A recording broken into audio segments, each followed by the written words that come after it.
부천 아버지 학교에서 강의하던 어떤 남자 권사님이 강의 중에 아픈 자기 이야기를 사연을 털어놓기 시작을 했습니다.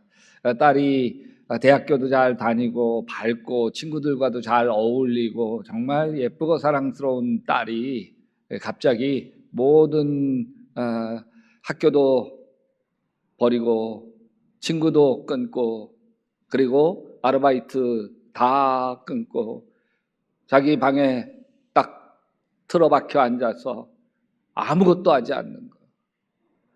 너 왜 그래? 너 왜 그래? 문을 두들겨도 딸이 아빠 나 그냥 내버려둬. 어느 날 갑자기 그냥 가족 없어야 문 열고 나와서 화장실 가고 문 열고 나와서 밥을 먹고 다시 자기 방으로 들어가서 문을 잠가버립니다. 처음에는 아버지가 문을 두들기고 야단도 치고 너 이러면 문 부시고 들어갈 거야 막 그래도 꿈쩍 않다가 어느 날 그러는 거예요. 아빠 자꾸 이러시면 나 죽어버릴 거야. 그 말에 가슴이 철렁하면서 더 이상 아무것도 할 수도 없고 아무것도 해서도 안 되는 것이 되어 버리더라는 거예요.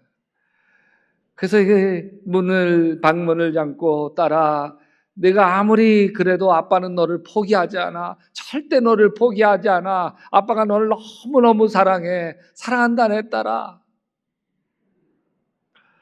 여러분, 이분들을 우리는 히키코모리라고 이야기합니다.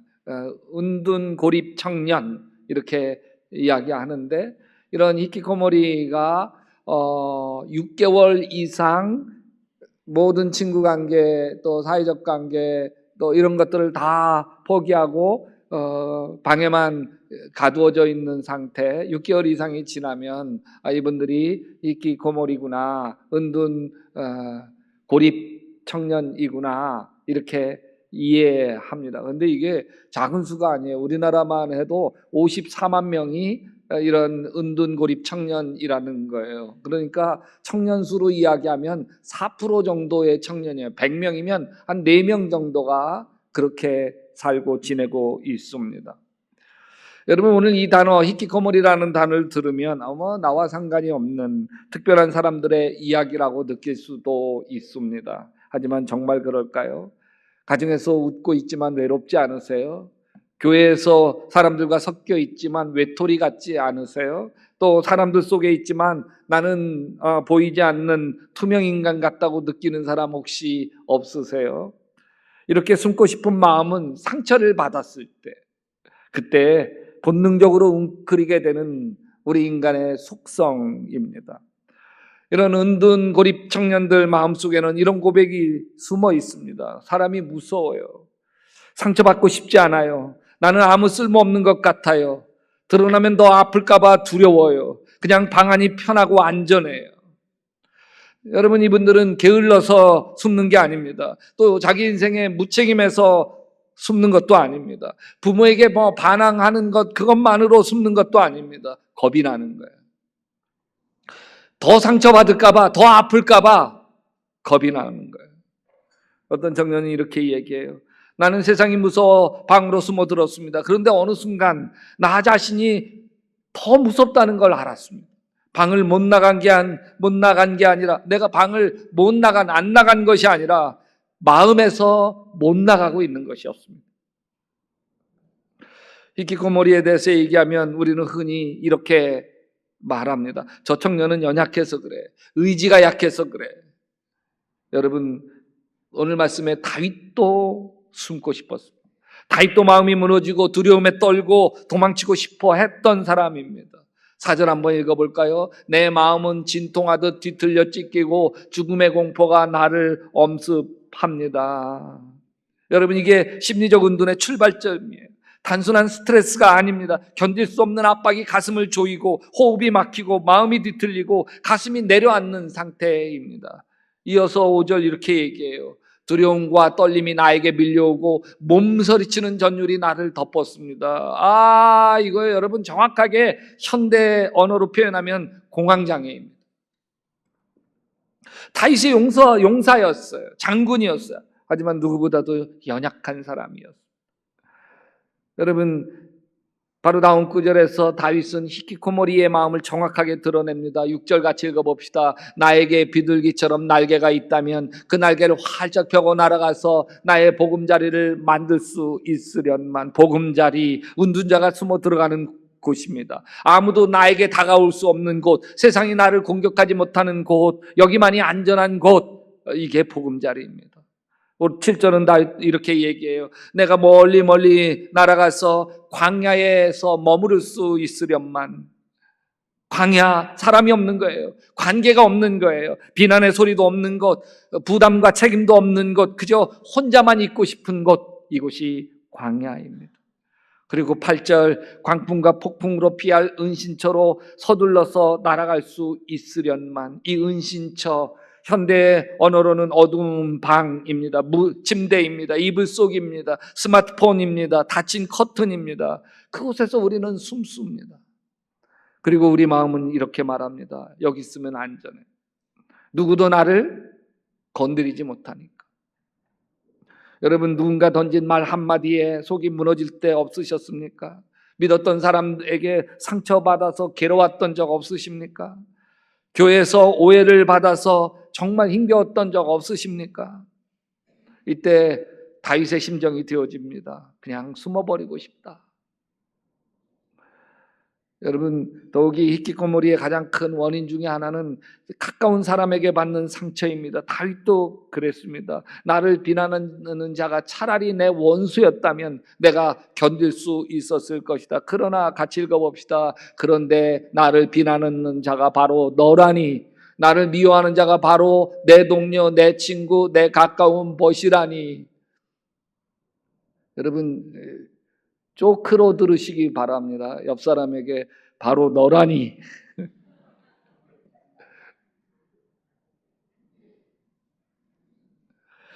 여러분, 비난하는 자가 사울왕, 다윗의 장인 어른인 거예요. 비난하는 자가 압살롬, 자기 아들 압살롬인 거예요. 상처가 멀리서 오는 게 아니에요. 가장 가까운 사람, 믿었던 사람. 그래서 마음이 더 깊이 숨어버리는 거예요. 사람이 무서워 숨기 시작하면 어느 순간 사람만 피하는 게 아니라 하나님도 피합니다. 기도하고 싶지 않아요. 성경 말씀 싫어요. 예배 드리고 앉아 있어도 딴 생각만 자꾸 나요. 이때 하나님이 너 왜 그래? 하지 않았어요.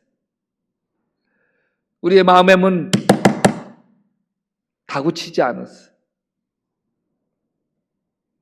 그래서 다윗은 조용히 다가오는 하나님, 그러나 끈질기게 추격하는 하나님에 대해서 7절에서 이렇게 이야기합니다. 내가 주의 영을 피하여 어디로 가며 주의 얼굴을 피하여 어디로 도망치겠습니까? 이 고백은 하나님, 저는 도망치고 싶은데 주님이 저를 놓지 않으시는군요. 도망자의 고백입니다. 8절은 이렇게 얘기해요. 내가 하늘로 올라갈지라도 주께서 거기 계시고 스올로에다 자리를 펴더라도 주님은 거기에도 계십니다. 실패의 바닥에도 계시고요. 깊은 운둔의 방에도 계시고요. 심지어 이쯤이면 하나님도 나를 포기하겠지 싶은 바로 그 자리에도 하나님이 이미 와 계시는 거예요. 그리고 이렇게 이어집니다. 9절에 내가 저 동쪽 너머로 날아가거나 바다 끝 서쪽에 가서 거기에 머물지라도, 여기 동쪽 너머로 멀리 아주 멀리 간다는 거예요. 바다 끝, 더 이상 물러설 데가 없는 도망의 끝입니다. 문 닫고 사람 끊고 마음마저 닫아버린 그 자리에도, 거기에서도 주님이 찾아오시는 거예요. 그래서 다윗은 10절에서 거기에서도 주님의 손이 나를 인도하여 주시고 주님의 오른손이 나를 힘있게 붙들어 주셨다고 고백해. 어디에서도? 거기에서도. 이 말 한마디가 우리를 살립니다. 거기에서도. 내 마음이 산산이 부서져 있는 거기에서도, 더 이상 기도할 힘이 없는 바로 그 자리에서도, 거기에서도 주님이 나를 붙들어. 하나님은 우리에게 이렇게 이야기하시는 거예요. 나 여기 있어. 나 너 포기하지 않아. 너는 숨어 있어도 난 너 보고 있다. 네가 나를 잊을지라도 나는 어떻게 너를 잊니? 이렇게도 이야기해요. 젖먹이는 엄마가 자기 자식을 잊을지라도 나는 너를 잊지 않는다. 저는 청년회 때는 그 말씀이 무슨 말씀인지 몰랐어요. 그러나 제 아내가 아이를 낳고 수유를 하면서 알았어요. 아, 엄마는 절대로 아이를 잊을 수가 없구나. 절대로 잊을 수가 없습니다. 왜요? 뭐가 불어서? 뭐가 불어서? 그게 불어서요. 제 아내가 아파. 그래서 자식을 잊을 수가 없더라고요. 하나님이 그러시다. 엘리야를 기억하십니까? 갈멜산에서 큰 승리를 경험한 뒤에 불의 승리를 경험하죠. 근데 이세벨 여왕이 죽이려고 하니까 무서워서 도망쳐요. 광야로. 로뎀나무 아래 쓰러져서 이렇게 얘기해요. 주님, 이제는 더 바랄 것이 없습니다. 나의 목숨을 거두어 주십시오. 하나님 뭐라고 그러셨어요? 너 왜 이렇게 약하냐? 불의 선지자 엘리야 어디 갔냐 지금? 안 그래요. 책망하지 않아요. 대신 떡 한 조각과 물 한 병을 주셨습니다. 일어나 먹어라. 갈 길이 아직 많단다. 베드로도 마찬가지죠. 주님 3번 하고 부인하고 나 물고기 잡으러 가노라 옛삶으로 도망칩니다. 예수님이 찾아가요. 요한의 아들 시몬아, 내가 나를 사랑하느냐? 왜 나를 부인하느냐 하지 않으세요? 너 여전히 나 사랑하니? 여러분, 은둔 자들에게 필요한 건 추궁이 아니에요. 다시 부르시는 사랑의 음성이에요.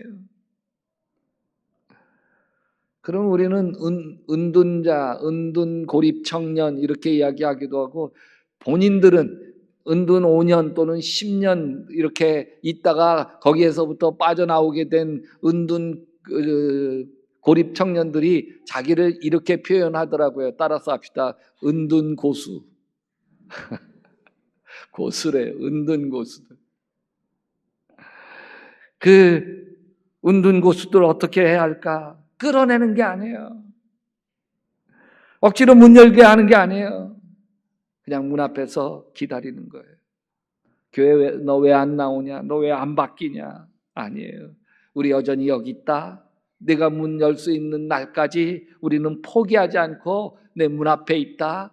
너를 위해서 기도하고 있다. 네, 여러분 오늘 말씀에서 더 깊이 나 자신에게 초점 맞춰서 다시 이 말씀을 헤아려 보려고 합니다.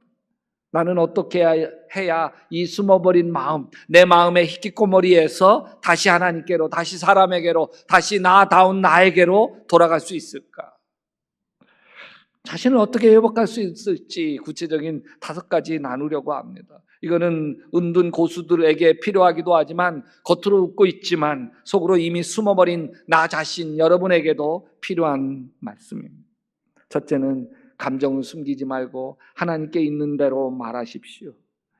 은둔의 시작은 대개 사람 앞에서 하나님 앞에서 내 마음을 숨기기 시작할 때 일어납니다. 다윗은 숨기지 않아요. 같이 합시다. 하나님만이 우리의 피난처시니 백성들아 언제든지 그만을 의지하고 그에게 너희의 속마음을 털어놓아. 속마음을 털어놓는 거예요. 하나님 저 무서워요. 너무 억울해요. 화가 나요.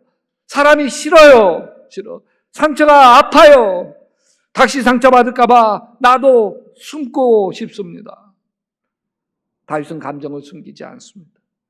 주님 이제 이게 제 마음이에요. 제 마음.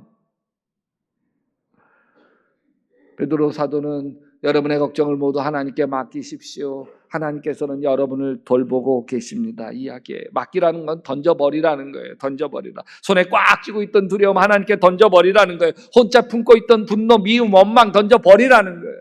상처 던져버리라는 거예요. 누구에게? 하나님에게. 2번째 말씀 앞에 다시 서는 작은 습관을 새로 만드십시오. 상처받으면 사람만 피하는 게 아니라 말씀도 피해야 돼요. 말씀이 부담돼요. 양심을 찌르는 것 같고 그냥 성경 읽으면 너 잘 살아야 돼 등 떠미는 것 같아서 싫어요. 보기 싫어. 근데 하나님 말씀은 정죄하지 않습니다. 105절에 주의 말씀은 내 발의 등이요 내 길의 빛이니이다. 여러분, 어둠 속에서요 화날 필요가 있는 게 아니에요. 그냥 내 한 걸음 넘어지지 않도록 그냥 내 발 한 걸음 한 걸음을 밝혀주는 그 불이면 충분합니다. 세 번째, 한 사람에게만이라도 마음의 문을 조금 여십시오. 은둔의 특징은 모든 관계를 한 번에 끊어버리는 것입니다. 이게 일부 예배 때도 이렇게 실수하더니 똑같으네. 은둔의 특징은 뭐라고요? 모든 관계를 한꺼번에 끊어버려요. 회복은 모든 관계를 한꺼번에 회복하는 게 아니에요. 하나님이 허락하신 단 한 사람에게 마음을 여는 거예요. 전도서는 혼자보다는 둘이 더 낫다. 두 사람이 함께 일할 때에 더 좋은 결과를 얻을 수 있기 때문이다. 같이 합시다. 그 가운데서 하나가 넘어지면 다른 한 사람이 자기 동물을 일으켜 줄 수 있다. 그러나 혼자 가다가 넘어지면 딱하게도 일으켜 줄 사람이 없다. 홀로 있을 때 넘어지면 일으킬 자가 없습니다. 약한 순간에도 내 곁에 최소한 한 사람, 나를 정죄하지 않고 들어줄 한 사람, 나를 위해 기도해 줄 한 사람이 있다는 게 얼마나 큰 은혜인지 모릅니다. 갈라디아서도 이렇게 이야기해요. 여러분은 서로 남의 짐을 져 주십시오. 그렇게 하면 여러분이 그리스도의 법을 성취하실 것입니다. 짐을 혼자 지고 있는 상태, 이게 은둔이죠. 그러나 짐을 함께 지기 시작하는 바로 그 순간 은둔의 자리가 공동체의 자리로 바뀌게 되는 것입니다. 네 번째는 아주 작은 순종의 한 걸음을 내디디십시오. 우리가 깊이 숨어 있을 때 이제 일어나 그렇게 말하면 그 말 자체가 큰 부담이에요. 하나님은 그렇게 말씀하시지 않으십니다. 아주 작은 한 걸음 그거 시작하게 하십니다.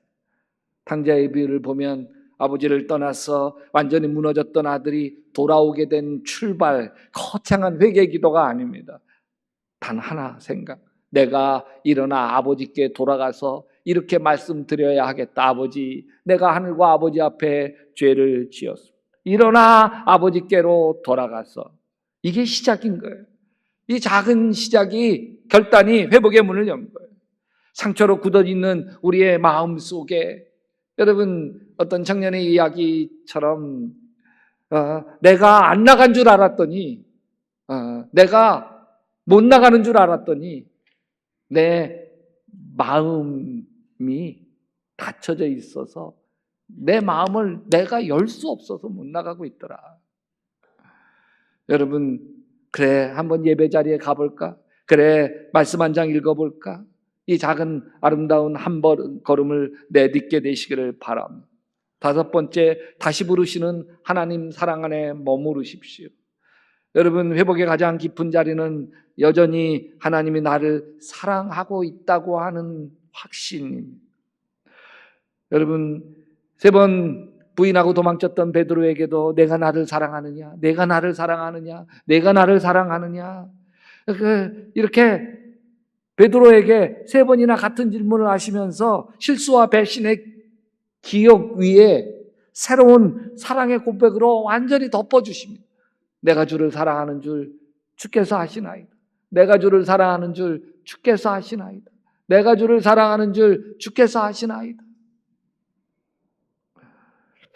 여러분, 로마서는 우리에게 이렇게 얘기해요. 같이 읽어봅시다. 나는 확신합니다. 죽음도, 삶도, 천사들도, 권세자들도, 현재일도, 장래일도, 능력도, 높음도, 깊음도, 그 밖에 어떤 피조물도 우리를 우리 주 예수 그리스도 안에 있는 하나님의 사랑에서 끊을 수 없으리라. 여러분, 제가 뭐라고 이야기하면 끊을 수 없으리라, 그렇게 한번 해보시기 바랍니다. 하나님의 사랑에서 히키코모리가 된 것에서도, 숨고 싶은 깊은 상처에서도, 내가 반복해서 실패하는 것에서도, 나 자신에게 실망하는 것에서도 끊을 수 없으리라. 여러분, 지금 여러분의 마음은 어디에 숨어 있습니까? 사람에게 받은 상처 때문에, 자신에 대한 실망 때문에 혹시 마음의 문을 닫고 조용히 내 방으로 들어가 계시지는 않습니까? 오늘 말씀에서 이렇게 얘기해요. 내가 바다 끝에 가서 숨어 있다 할지라도 거기에서도 주님의 손이 나를 인도하여 주시고, 아멘, 주님의 오른손이 나를 힘있게 붙들어 주십니다. 어디에서도, 거기에서도 수치심과 두려움의 끝에서도, 미움과 원망의 끝자락에서도 하나님의 손이 우리를 붙드십니다. 저는 오늘 시편 139편 말씀을 처음 읽으면서 탁 떠오르는 영화가 하나 있었습니다. 리차드 캠블 영화 도망자라는 영화였습니다. 아내를 죽인 살인 누명을 쓰고 도망하는 의사 주인공 리차드 캠블이죠. 리차드 캠블을 누가 추격하냐면 형사 제라드가 추격합니다. 아주 끈질기게 도망가면 또 따라가고 도망가면 또 따라가고. 가만히 보면 하나님이 그러셔. 하나님이 끝까지 저를 따라오셨어. 도망가면 또 따라오고 도망가면. 여러분도 그러지 않으셨나요? 우리가 지금 이 자리에 있는 것들 가만히 보면 하나님이 끝없는 사랑의 추격자 되셔서 우리를 끝내 이 자리에 붙들어 놓으신 것입니다. 여러분, 지금은 떠나 있는, 그래서 신앙의 히키코모리가 되어 있는 사람들에게도 하나님께서 끝까지 추격하셔서, 그게 여러분의 자녀, 그게 여러분의 배우자, 그게 여러분의 형제일지라도 끝까지 추격하셔서 이렇게 하나님의 백성으로, 하나님의 은혜 안으로 돌아오게 하실 줄 믿습니다. 여러분, 하나님은 포기하지 않으십니다. 내가 나를 포기해도 포기하지 않으십니다. 내가 나에게 실망해도 포기하지 않으십니다. 내가 나를 미워한다 할지라도 절대로 하나님은 미워하지 않으십니다. 그게 십자가의 사랑입니다. 그 사랑이 여러분과 저를 살리는 가장 큰 은혜 되시기를 주님의 이름으로 축원합니다.